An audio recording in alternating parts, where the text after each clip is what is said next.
Yo team, what is up? This week, I take you through a training day at Extreme Gym. So my client Ross was up seeing me, him and his girlfriend were through it, and we just went through a couple of sessions. We've done one at Body Academy and then we've done one at Extreme Gym. Now, I did record as I was there, sort of speaking you through the session, but because it was loud and I didn't have a microphone, I'm just going to kind of do it in a different way, just so it looks a bit smoother and you can actually hear what the hell I'm saying. Straight away. The angle I'm videoing that at is not ideal. Like underneath it. Fuck it up.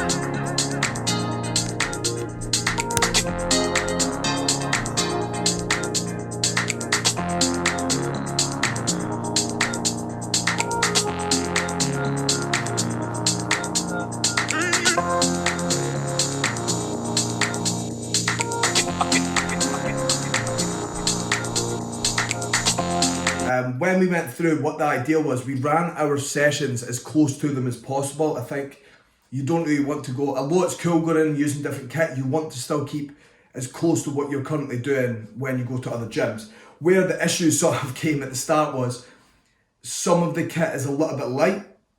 So we started on a upper pec cable fly with cuffs around our biceps, and normally the rep ranges, our top set will be between 7 and 10, and then the back off will be 10 to 14. With the full stack, we were both hitting 15 plus. So obviously in that situation, we just done 2 sets to failure. I think Ross hit like 15 and 15 and I hit 18 and 15. And it was just trying to get as much blood in there as possible. Now, what you will also notice here, Ross's set's going to be first. Different biomechanics, different positioning, just for where we're trying to sort of contract. Now, the movement's going to be roughly the same, but how we move will be different. And remember that there's no blueprint to it. There's how you should move effectively, but there's always going to be a little bit different. So if you watch his set here, you'll see me spotting him at the end, but you can see the position. He's really trying to just keep driving across quite high. You'll see, you can't hear me because the sound's off, but I do say to him at one point, pull a little bit higher. Where you at? Yes!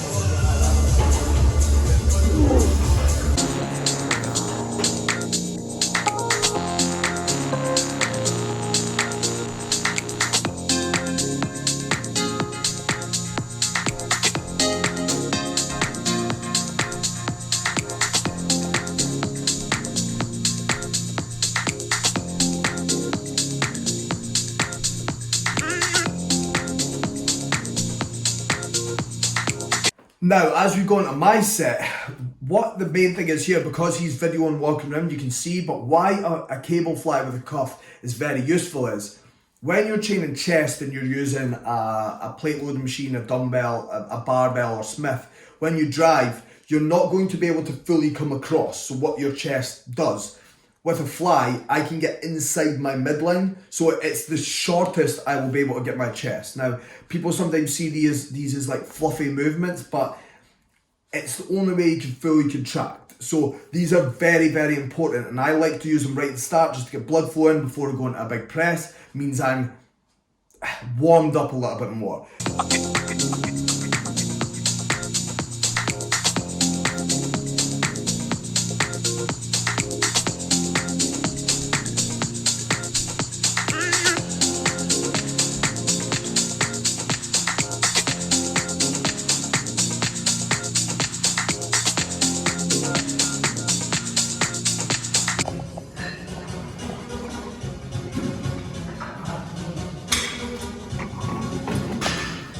Now, this next one was an incline plate loaded press. One of the things that's very good about this one is, depending on your height, length of arm, you can actually move the arm up or down.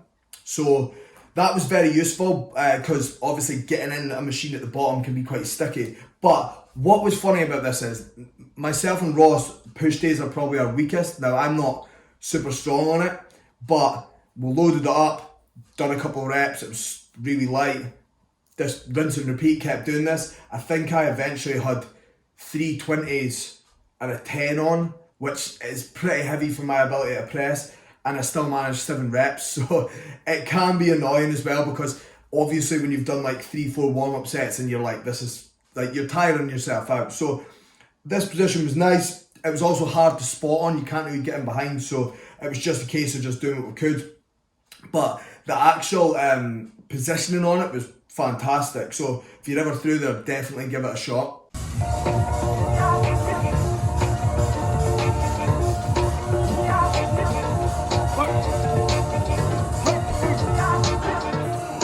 Yeah, sunset, come on.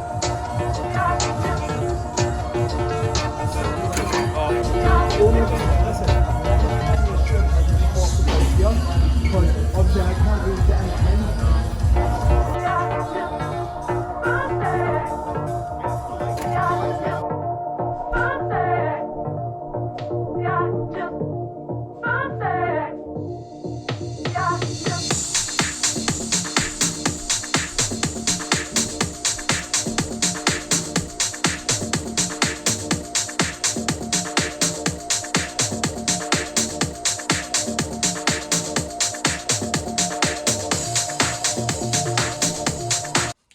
So this one here, kind of the prime example of why you go to a new gym. You shouldn't be trying to jump around and do new exciting stuff. In my program, it's meant to be a reverse banded Smith press, and in Ross's, it's meant to be like a resistance machine chest press. But we went on a flat plate loaded press.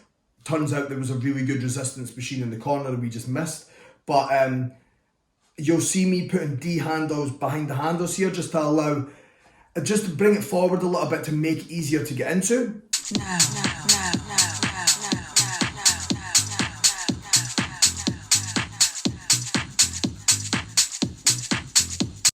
With this flat plate loaded press, as I said, very, very difficult to get into because of how far back it was, which did make the first rep challenging because I had to push one side out with his help, then the other side, which is just difficult from the get-go.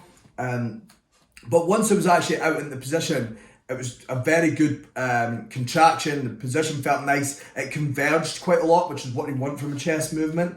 But I wouldn't use it all the time because if I was training by myself and I was using that gym, as I started to load up heavier, I'm not going to be able to get in the machine very well.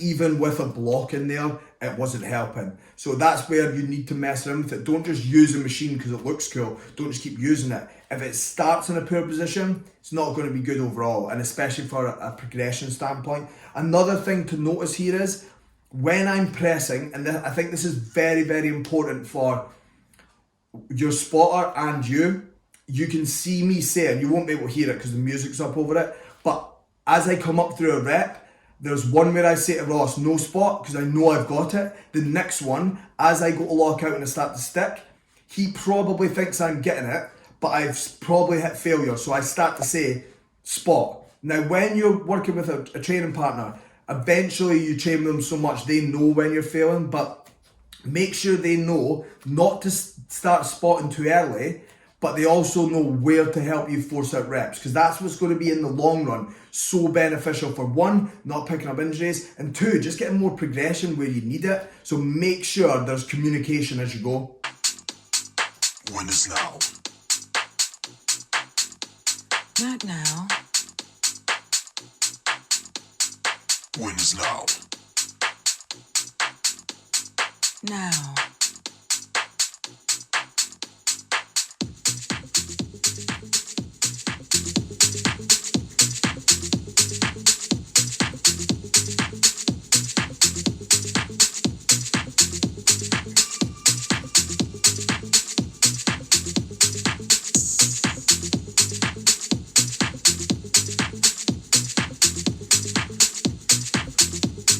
The next movement we'll breeze through pretty fast because there's nothing much to say about it, but we used a standing lateral raise machine. You'll notice the way Ross is set up, rather than using both hands at once, we just braced against the machine and it looked to drive out. These are quite nice if you've got them in your gym. The only thing I do find with these sometimes is I feel it gives people the ability to cheat a lot.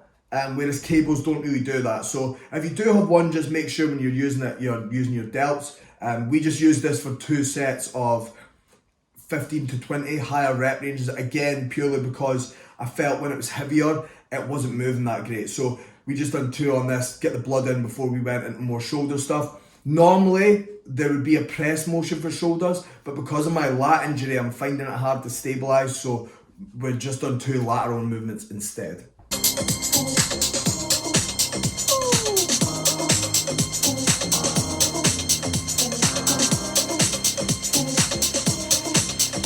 After that, we went into our first tricep movement, which is, we used a longer rope. It was actually already attached, so it made it easier.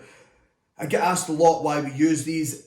It's because if you've got a rope, it's very tight. You can't really get in position, your shoulders come round. Whereas if you're using something like that, it almost matches where you want your muscle to be. So remember, when we're training any muscle, we want to put it in the most stable position to contract. This is what this position will do.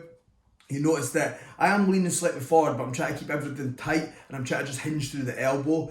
I do find these quite difficult again because your lat is what stabilises, but at the moment I'm hitting arms pretty hard. So we done this movement first. With arms, what I tend to do is, rather than doing a top set and a back off set, I'll do two back off sets, which will be 10 to 14 or 12 to 15 to get blood in. And for me, I don't connect well with my arms, they haven't grown well, so I find this works better. So I'll do my 2 10 to 14s, and then we've done a set of 8 to 12. I think this is the set here on the video, but the reason I do that is I don't connect well with them. So if I just go chuck loads of weight about, yes, I'll be able to move it, but I don't think it's going to help me grow in the long run. So you've got to be smart with your programming.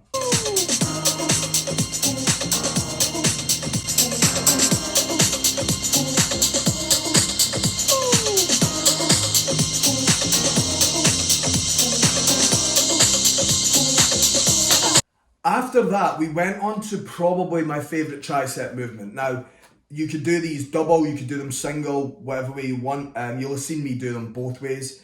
But training the tricep in a rope push down, pull down, whatever you want to call it, push down, will shorten the muscle.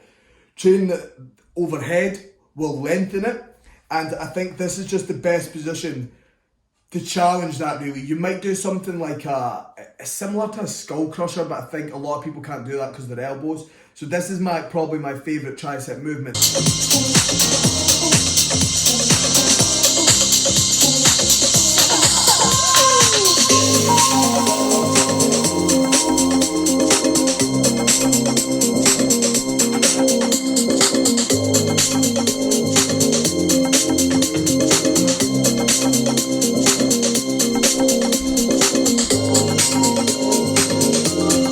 At the end of the session here, we had 2 movements. We'd done a machine lat raise, but we didn't film it just because where it was, there was a lot of people standing around, and I don't really like making people feel awkward. So we just done a machine lat raise, 2 sets of 10 to 14. The second one was a rest pause.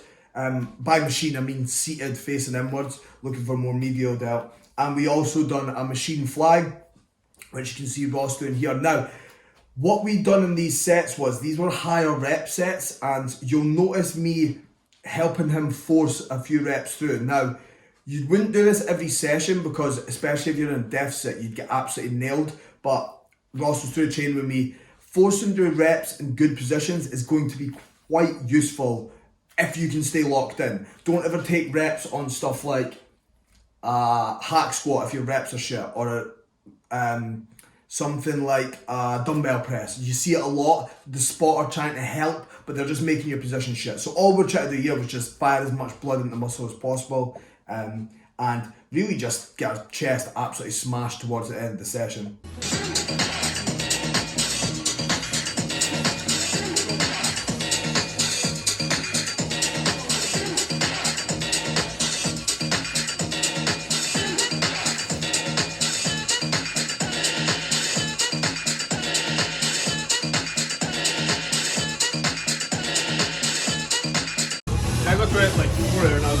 I think you probably should have dropped it, but... If you're wondering why I've got a different top on, I forgot to film the outro and I had to redo it, so here I am. Anyway, if you enjoyed the full day of training in that style vlog, let me know. Drop a comment in the comments box on YouTube or DM me on Instagram and I can get back to you.